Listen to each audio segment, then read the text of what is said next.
नमस्कार मित्रांनो, स्वागत आहे तुम्हा सर्वांचे बॉलिवूड स्टोरीज या आपल्या यूट्यूब चॅनलच्या आणखी एका नवीन व्हिडिओमध्ये।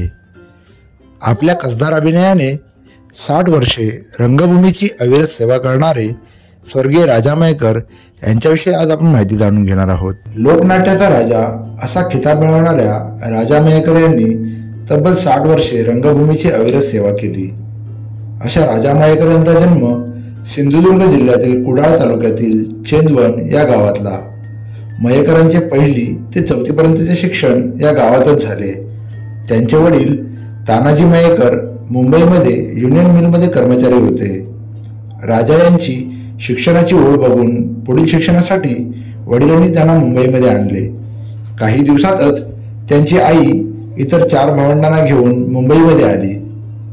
हे सर्व डिलाल रोडच्या हरहरवाला चाळीमध्ये भाड्याच्या खोलीत राहायचे।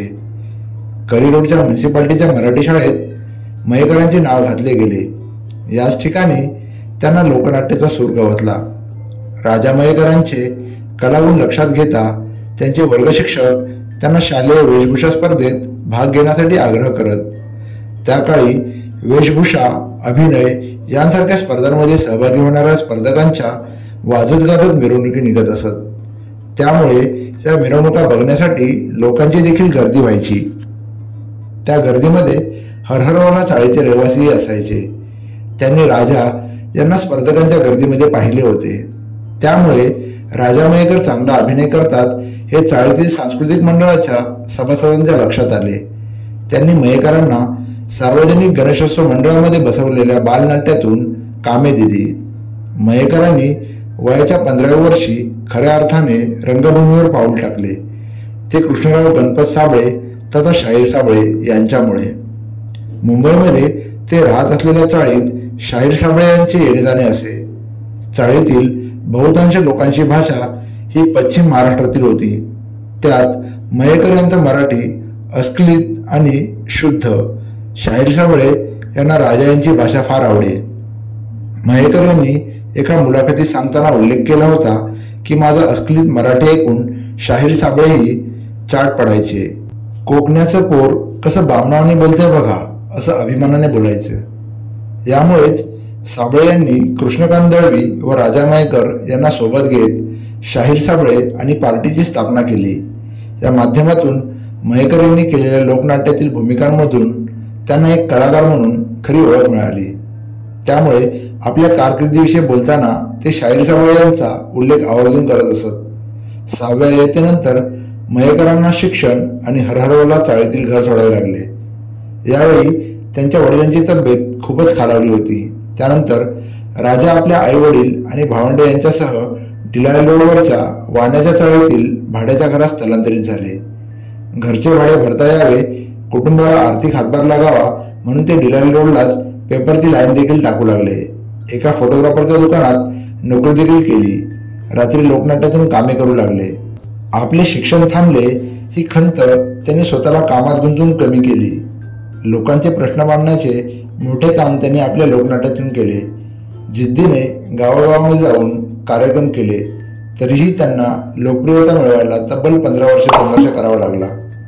मयेकर यांनी काम केलेले आंध्रदवतळे, यमराज्यात एक रात्र, असूनही खास घरचा मालक, बापाचा बाप, नशीब फुटकं सांधून घ्या, कोयना स्वयंवर, श्यामची आई, धांदलीत धांदल, भावबंध, बेबंदशाही, झुंजारराव ही त्यांची गाजलेली नाटके। लोकनाट्य करता करता मयेकरांची पावले व्यावसायिक रंगभूमीकडे वळाली। 1972च्या सुमारास त्यांनी राजा मयेकर आणि पार्टीची स्थापना केली। ते सांगत असत, माझं हजरजबाबी बोलणं आणि संवादाभिनयाची आगळीवेगळी शैली यामुळे मला लोकनाट्याचा राजा असा शिक्का माझ्यावर लागला। पण मला ते मान्य नव्हतं। शेवटी सच्चा, संवेदनाक्षम अभिनेत्याला तसेच कलावंताला आपल्या क्षमतेपेक्षा कमी लेखलेले अथवा एखाद्या इमेजमध्ये जखडणे योग्य म्हणून मी राजा मयेकर आणि पार्टीची स्थापना केली। नंदकुमार रावते दिग्दर्शित गुंतता हृदय हे या नाटकासाठी मयेकरांना सोमजी मास्तरच्या भूमिकेसाठी चिंतामणराव कुर्लटकर पुरस्कार मिळाला। पाठोपाठ सूर राहू दे, गहिरे रंग, दशावतारी राजा, धांदलीत धांदल, चाकरमानी, वस्त्रहरण अशा कितीतरी नाटकातून काम करण्याची संधी त्यांना मिळाली. नाटक समीक्षण मयेकरांविषयी म्हणत, रंगमंचावर राजा मयेकरांचा सर्वांगसुंदर अभिनय पाहताना आम्हाला प्रश्न पडतो की या कलावंताच्या अंगात हाडं आहेत की नाही. शरीराच्या लवचिकतेचा वापर भूमिकेचा आयाम वाढवण्यासाठी करणारा हा अभिनेता श्रेष्ठ आहे. दरम्यान त्यावेळेचे दूरदर्शनचे डायरेक्टर लवगो भागवत यांच्या उपस्थितीत मुंबई दूरदर्शनचे उद्घाटन झाले. श्रीलंकेच्या बंदरनायके या कार्यक्रमाच्या प्रमुख पाहुण्या होत्या. त्यांच्यासमोरच रूपनगरची मोहनाचा प्रयोग सादर झाला. त्यात मयेकरांनी वठवलेली भूमिका बंदरनायकांना खूप आवडली. त्यांनी मयेकरांचे भरभरून कौतुक केले व मयेकरांना दूरदर्शनमध्ये संधी मिळाली. त्यांचे हास परिहास, गजरा, गप्पा गोष्टी या मालिकांमधून मयेकर घराघरांमध्ये पोहोचले. लता मंगेशकरांना मयेकरांचा अभिनय, आवाज, मुक्तनाट्यातील हजरजबाबी अभिनय हे सर्व गुण खूप आवडायचे. या सर्व गुणांवर खुश होऊन त्यांनी भालजी पेंढारकर यांच्या नायकिनीचा सज्जा या चित्रपटामध्ये मयेकरांना भूमिका मिळवून दिली. यातून मयेकरांचे चित्रपटसृष्टीत पदार्पण झाले. त्यांनी लालबागमध्ये कलाकार स्टुडिओ नावाचा फोटो स्टुडिओ सुरू केला.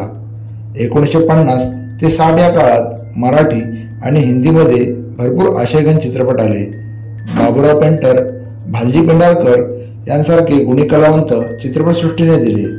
त्यावेळेला आकाशवाणीचे प्रस्ताव होते.